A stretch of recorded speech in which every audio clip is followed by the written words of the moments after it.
जय हिंद। आज का हमारा टॉपिक है भारतीय राज्य व्यवस्था। इसमें हम लोग आज सरकार एवं उसके अंगों के बारे में जानेंगे जो एग्जाम के लिए बहुत ही इम्पोर्टेंट है। सरकार एवं उसके अंगों को पढ़ने से पहले हमें कुछ बेसिक जानकारियाँ पता होनी चाहिए जो बहुत बार एग्जाम में पूछा गया है। तो चलिए शुरू करते हैं। आप यहाँ देख सकते हैं राज्य। दोस्तों, राज्य को देश कहा गया है। आपको यहाँ पर नोट करना है कि भारतीय राज्य व्यवस्था में देश का संबंध राज्य से है, यानी कि देश को राज्य कहा गया है। ठीक, राज्य यानी कि देश होने के लिए 4 तत्वों का होना आवश्यक है। ये भी बहुत बार प्रश्न पूछा गया है कि एक राज्य होने के लिए कितने तत्वों की आवश्यकता होती है, तो आप कहेंगे 4। तो वो 4 तत्व कौन से हैं आप यहाँ देख सकते हैं। निश्चित भूभाग, जनसंख्या, सरकार और संप्रभुता।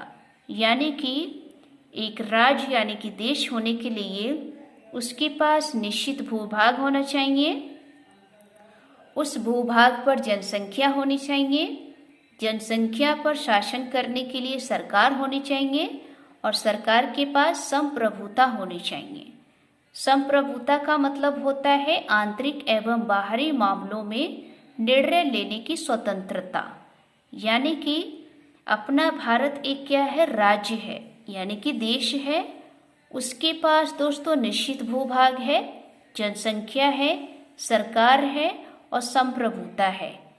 संप्रभुता यानी कि भारत क्या है, आंतरिक एवं बाहरी मामलों में स्वतंत्र रूप से निर्णय ले सकता है। दोस्तों, अब आपके मन में डाउट होगा कि भारत में जो छोटे छोटे राज्य हैं वो क्या हैं। दोस्तों, वो एक प्रांत हैं। हम लोग आम बोलचाल भाषा में प्रांतों को राज्य कहते हैं, लेकिन भारतीय राज्य व्यवस्था में उन्हें प्रांत कहा गया है।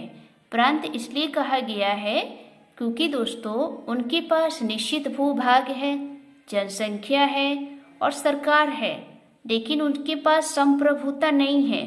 क्या आपने कभी देखा है कि भारत में जो राज्य हैं यानी कि जो प्रांत हैं, जैसे उत्तर प्रदेश, झारखंड, राजस्थान और भी सभी राज्य हैं, क्या वो आंतरिक एवं बाहरी मामलों में स्वतंत्र रूप से निर्णय लेते हैं? आप कहेंगे नहीं। तो आई होप कि यहाँ पर आपको समझ में आ गया होगा। अब हम लोग अपने टॉपिक पर आते हैं। सरकार। सरकार क्या है दोस्तों? सरकार को एक संक्षिप्त भाषा में कहें तो सरकार का अर्थ होता है शासन करने वाली संस्था, यानी कि जो संस्था शासन करती हो उसी को क्या कहते हैं, सरकार। आइए अब देखते हैं सरकार एवं उसके अंग। दोस्तों, सरकार के 3 अंग हैं। बहुत बार परीक्षाओं में पूछा जाता है कि सरकार के कितने अंग हैं, तो आप बताएंगे 3। वो 3 अंग कौन कौन से हैं यहाँ पर देख सकते हैं। विधायिका, जिसे दोस्तों व्यवस्थापिका कहते हैं, कार्यपालिका और न्यायपालिका। ये सरकार के 3 अंग हैं। तीनों अंगों के अपने अपने कार्य हैं।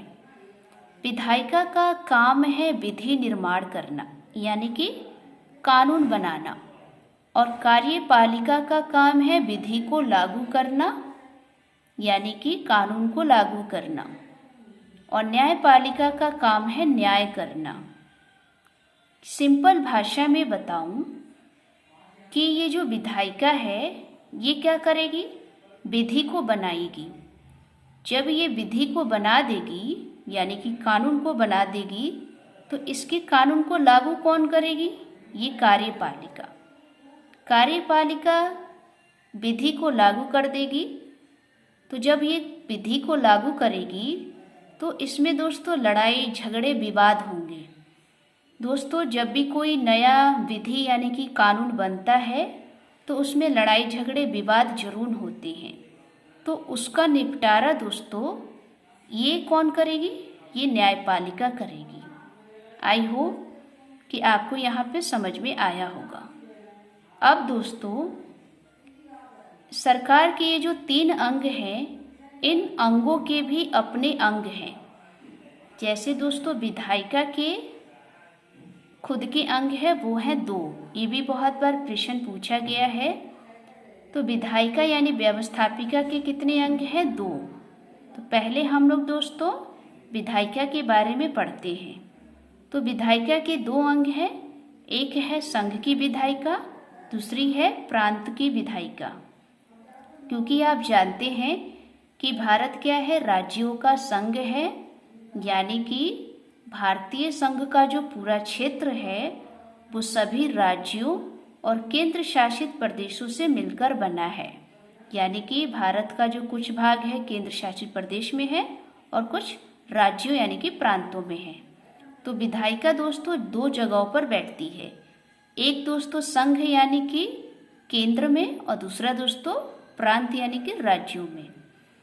संघ की विधायिका को दोस्तों संसद कहते हैं। इस बात को ध्यान रखिएगा कि संघ यानी कि केंद्र की विधायिका क्या कहलाती है? संसद। और संसद दोस्तों 3 अंगों से मिलकर बनती है। संसद कितने अंगों से मिलकर बनती है? 3 अंग कौन कौन से हैं आप देख सकते हैं, राष्ट्रपति, राज्यसभा और लोकसभा। राज्यसभा को दोस्तों उच्च सदन कहते हैं और लोकसभा को दोस्तों निम्न सदन कहते हैं। यहाँ पर आपको नोट करना है कि संसद के कितने अंग हुए? 3, राष्ट्रपति, राज्यसभा और लोकसभा। बहुत बार प्रश्न में पूछा जाता है। और जब आपसे पूछा जाए कि संसद के कितने सदन हैं तो आप कहेंगे 2, राज्यसभा और लोकसभा।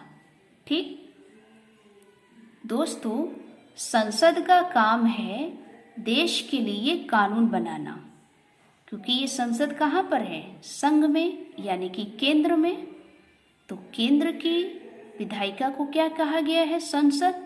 और संसद का काम है देश के लिए कानून बनाना।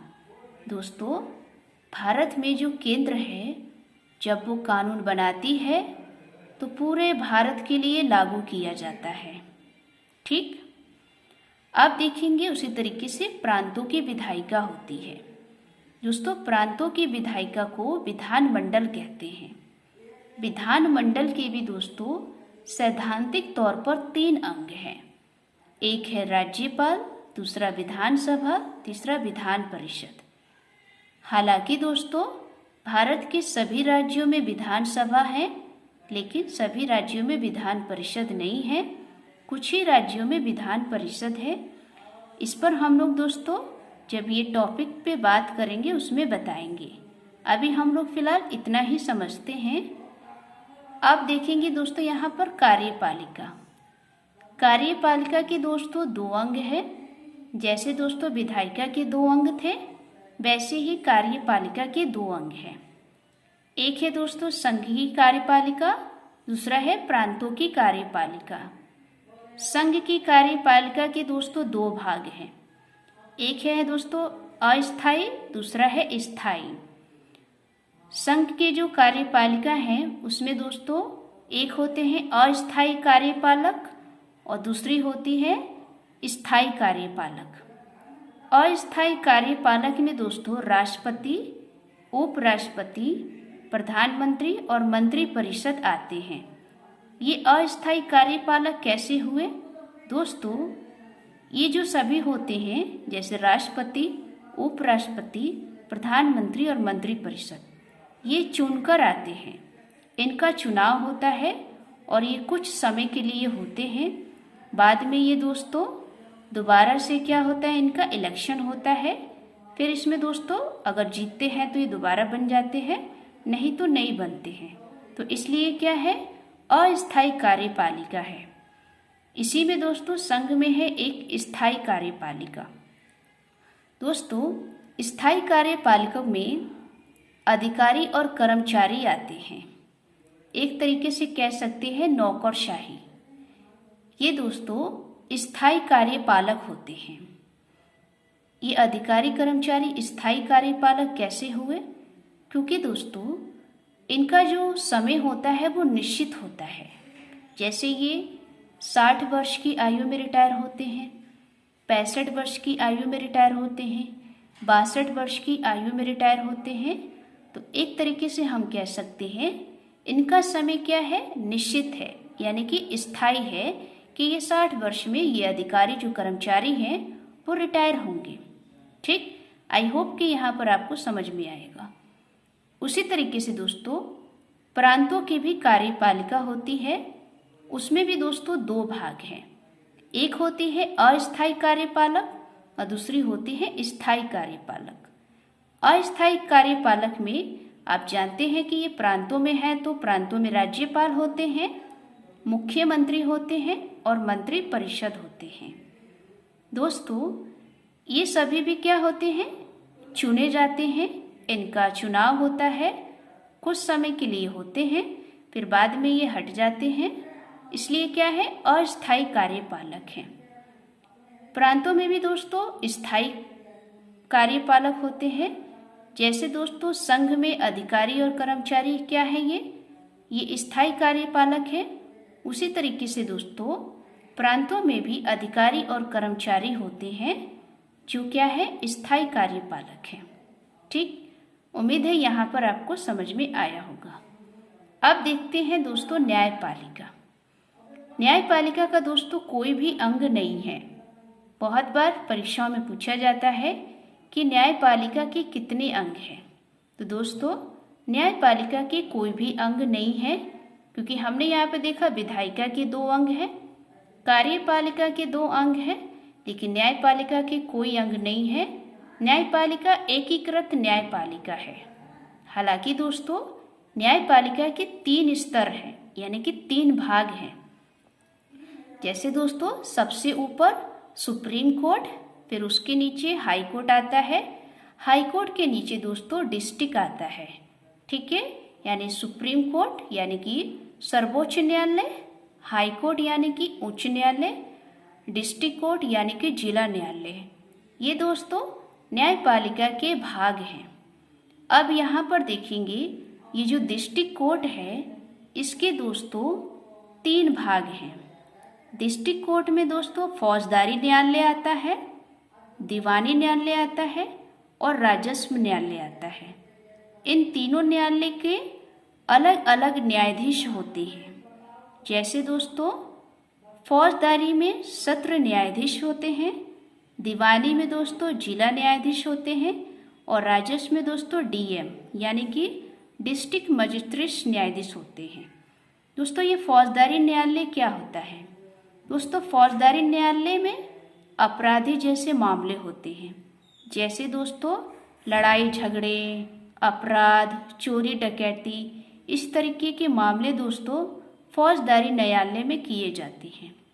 दीवानी न्यायालय में क्या होता है, दीवानी न्यायालय में दोस्तों जमीन, संपत्ति, जायदाद, इस पर दोस्तों ये दीवानी न्यायालय में आते हैं। और राजस्व दोस्तों जो राजस्व के लिए होता है उसमें दोस्तों ये राजस्व न्यायालय में आता है। तो उम्मीद है आपको ये वीडियो अच्छी लगी होगी। अगर वीडियो अच्छी लगी हो तो वीडियो को लाइक करें, चैनल को सब्सक्राइब करें। मिलते हैं नेक्स्ट टॉपिक में। जय हिंद, जय भारत।